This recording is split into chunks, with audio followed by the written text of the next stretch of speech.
Hello दोस्तों, नमस्कार। स्वागत है आपका आज की इस वीडियो में। आज की इस वीडियो में बताने वाले क्लास 10वां का प्रश्नवाली 3.2, ठीक है। क्वेश्चन नंबर 1 यानी कि क्वेश्चन नंबर 2। अगर इससे पहले के वीडियो नहीं देखे हैं तो जाके प्लेलिस्ट में देख सकते हैं, जो कि क्वेश्चन नंबर 1 का पॉइंट नंबर 1 और 2 मैंने हल कर चुका हूँ, ठीक है। और आज की इस वीडियो में हम हल करने वाले हैं क्वेश्चन नंबर 2, ठीक है। तो क्वेश्चन नंबर 2 में क्या कर रहा है अनुपात A1/A2 B1/B2 और C1/C2 की तुलना कर ज्ञात कीजिए कि निम्नलिखित समीकरण युग्म द्वारा निरूपित रेखाएं एक बिंदु पर प्रतिच्छेद करती है या समांतर है अथवा समपाती है, ठीक है। तो चलिए हम इसको हल करते हैं। तो क्वेश्चन नंबर 2 का पॉइंट नंबर 1 में दिया है 5x माइनस का 4y प्लस का 8 बराबर 0 और 7x प्लस 6y माइनस 9 बराबर 0, ठीक है। तो चलिए इसको हल कर लेते हैं। चलिए तो क्वेश्चन नंबर 2 का पॉइंट नंबर 1 को यहाँ पर नोट कर लिया, ठीक है। दिया है 5x माइनस का 4y प्लस का 8 बराबर समीकरण 1 और 7x प्लस 6y माइनस 9 बराबर 0, ठीक है। तो यह है समीकरण 2। अब करना क्या है, इसका यहाँ लिखेंगे चूंकि हम जानते हैं कि ax प्लस by प्लस सी बराबर 0, ठीक है। ये हो जाएगा समीकरण 1 के लिए, ठीक है। और एक और लिखेंगे ax प्लस by प्लस का c बराबर 0, ये हो जाएगा समीकरण 2, ठीक है। अब करना क्या है, इसको a1 मानेंगे, इसको b1 मानेंगे, इसको c1 मानेंगे, ठीक है। यहाँ पर a2 हो जाएगा और b2 हो जाएगा और यहाँ पर c2 हो जाएगा, ठीक है। अब करना क्या है, इस पर यानी कि समीकरण 1 वालों को समीकरण 1 को यहाँ पर हल करके बताएंगे, ठीक है। तो चलिए इसका यहाँ पर हल कर लेते हैं, यानी कि इसको इस पर बैठा लेते हैं ना। तो a1 का मान कितना है 5, तो यहाँ पर लिखिएगा a1 बराबर कितना हो जाएगा 5, तो यहाँ पर 5 लिखते हैं। उसके बाद b1 बराबर, तो b1 बराबर हो जाएगा कितना माइनस का 4, तो लिखिएगा माइनस का 4। उसके बाद लिखेंगे c1 बराबर, तो लिखेंगे 8, तो यहाँ पर लिखेंगे 8, ठीक है। चलिए उसके बाद क्या करते हैं, यहाँ पर लिखते हैं a2 बराबर, तो a2 का मान कितना है 7, तो यहाँ पर लिखेंगे 7। उसके बाद b2 बराबर, यानी कि b2 बराबर कितना हो जाएगा 6, तो 6 लिखिएगा। उसके बाद c2 बराबर, उसके बाद कितना लिखेंगे -9 है, तो माइनस का 9 लिखेंगे, ठीक है। अब यहाँ पर क्या करेंगे, लिखेंगे a1/a2 बराबर, तो a1 का मान कितना है 5, तो रखेंगे 5 बटे a2 का मान कितना है 7, तो रखेंगे 7, ठीक है। उसके बाद क्या करेंगे b1/b2, ठीक है। तो b1 का मान कितना है -4, तो -4 रखेंगे और b2 का मान कितना है 6, तो 6 रखेंगे, ठीक है। उसके बाद c1/c2, ठीक है। यहाँ पर लिखेंगे c1/c2 बराबर, और c1 का मान कितना है 8, तो यहाँ पर लिखेंगे 8। c2 का मान कितना है -9, तो यहाँ पर लिखेंगे माइनस का 9, ठीक है।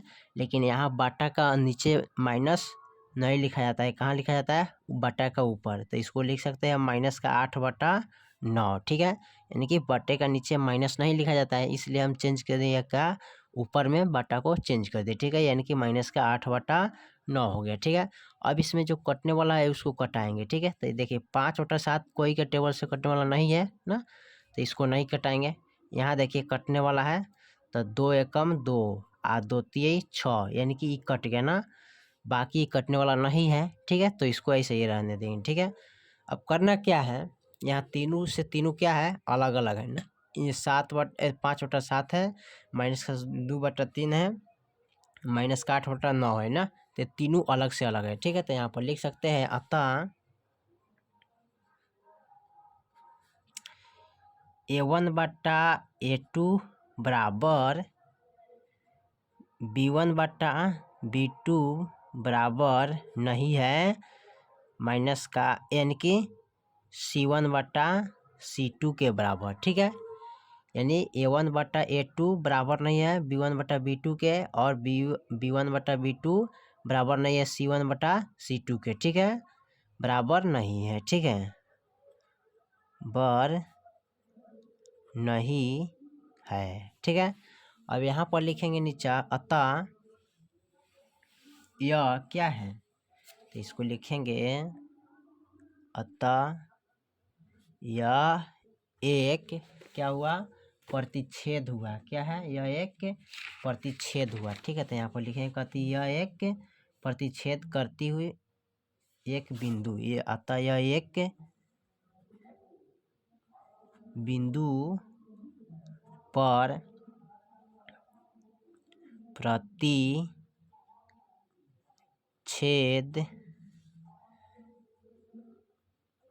करती है। ठीक है, यही आपका आंसर है। ठीक है, चलिए अब देखते हैं इसका पॉइंट नंबर दूसरा को। ठीक है, चलिए तो क्वेश्चन नंबर 2 का पॉइंट नंबर दूसरा को देखते हैं। तो दूसरा में दिया है 9x प्लस का 3y प्लस का 12 बराबर 0 और 18x प्लस 6y प्लस का 24 बराबर 0। ठीक है, तो चलिए इसको हल कर लेते हैं। चलिए तो यहाँ पर क्वेश्चन नंबर 2 का पॉइंट नंबर 2 यहाँ पर नोट कर लिए। ठीक है, दिया है 9x प्लस का 3y प्लस का 12 बराबर 0, यानी कि समीकरण 1 हो गया। 18x प्लस का 6y प्लस का 24 बराबर 0 समीकरण 2 है। ठीक है, तो यहाँ पर लिखेंगे चूँकि हम जानते हैं कि ये x plus B Y plus सी बराबर, ठीक है, 0 समीकरण 1 हो जाएगा।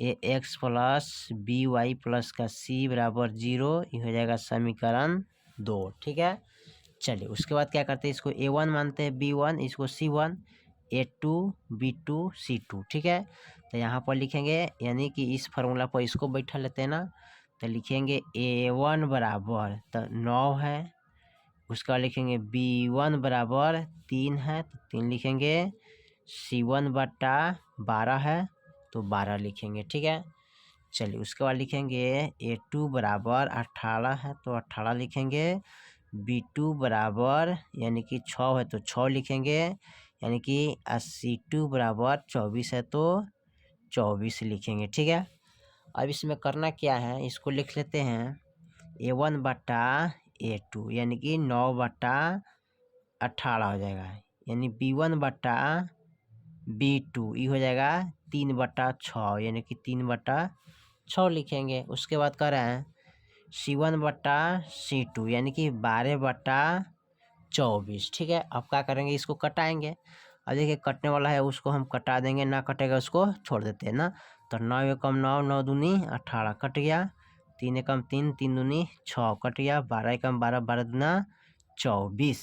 ठीक है, तो देखिए दोनों हमारा तीनों से तीनों क्या है, एक ही मान आ गया, कट गया। तो यहाँ पर लिख सकते हैं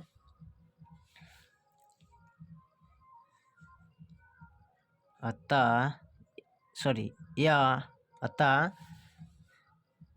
a1 बटा a2 बराबर b1 बटा b2 बराबर c1 बटा c2 क्या है, बराबर है। ठीक है, तो लिखिएगा अतः यह एक क्या है, संपाती है, संपाती है। ठीक है, चलिए अब देखते हैं इसका पॉइंट नंबर तीसरा। ठीक है, जो कि लास्ट है। तो चलिए इसका पॉइंट नंबर तीसरा देखते हैं। यहाँ पर तीसरा में क्या कर रहा है, चलिए क्वेश्चन नंबर 2 का तीसरा पॉइंट में कर रहा है 6x माइनस का 3y प्लस का 10 बराबर 0 और 2x माइनस का y प्लस 9 बराबर 0। ठीक है, तो चलिए इसको हल कर लेते हैं। चलिए तो यहाँ पर पॉइंट नंबर तीसरा को नोट कर लिया, 6x माइनस का 3y प्लस का 10 बराबर 0 समीकरण 1 हो गया, और 2x माइनस का y प्लस का 9 बराबर 0 समीकरण 2 हो गया। ठीक है, अब इसको हल कर लेते हैं। तो यहाँ पर लिखेंगे चूँकि हम जानते हैं कि A x plus B Y plus सी बराबर 0, ये हो जाएगा समीकरण 1 के लिए, ए x plus B Y plus का सी बराबर हो जाएगा 0 समीकरण 2 के लिए। ठीक है, अब यहाँ पर इनको बैठा लेते हैं, यानी कि इसको a1 b1 c1 a2 b2 c2। ठीक है, तो यहाँ पर लिखेंगे a1 बराबर 6 तो 6 लिखेगा, b1 बराबर कितना है तो -3 तो -3 लिखिएगा, C1 बराबर कितना है 10, तो यहाँ पर 10 लिखिएगा, ठीक है। उसके बाद A2 बराबर कितना है 2, तो 2 लिखेंगे। B2 बराबर कितना लिखेंगे, देखिए माइनस वाई है ना, तो इसमें क्या छिपा रहता है 1 ना, तो -1 लिखेंगे, ठीक है। उसके बाद C2 बराबर यानी कि 9 लिखेंगे, ठीक है, तो 9 हो गया। अब इसको क्या करते हैं, ऊपर नीचा रख देते हैं, यानी कि A1 बटा A2, तो A1 का मान कितना है 6 और A2 का मान कितना है 2, B1 बटा B2, ठीक है। तो B1 का मान कितना है -3 और B2 का मान कितना है -1, ठीक है। C1 बटा C2, तो यहाँ पर लिखेंगे क्या C1 बटा C2, तो यहाँ पर लिख सकते हैं 10/9, ठीक है। अब कटने वाला जो होगा उसको कटा लेंगे, जो ना कटेगा उसको छोड़ देते हैं, ठीक है। तो यहाँ पर देखिए ये कटेगा 2 से, 2 3 6, 2 एकम 2 कट गया। अब 1 से भाग करेंगे 3 में तो 3 हो जाएगा। अब ये माइनस माइनस कट गया, 1 से 3 में भाग करेंगे तो 3 हो जाएगा। ये जितना है उतना ही रह जाएगा, ठीक है। तो यहाँ पर लिखेंगे अतः A1 बटा A2 बराबर B1 बटा B2 बराबर नहीं है C1 बटा C2 के बराबर, ठीक है, नहीं है, ठीक है। इस तरह लिखेंगे तो ये क्या हो जाएगा, यह एक समांतर है, ठीक है। यह क्या है, एक समांतर है, ठीक है। यही आपका आंसर हो गया, ठीक है। चलिए तो क्वेश्चन नंबर 2 का पॉइंट नंबर 3 को ख़त्म कर दिए। फिर मिलते हैं अगले वीडियो में, तब तक के लिए जय हिंद जय भारत।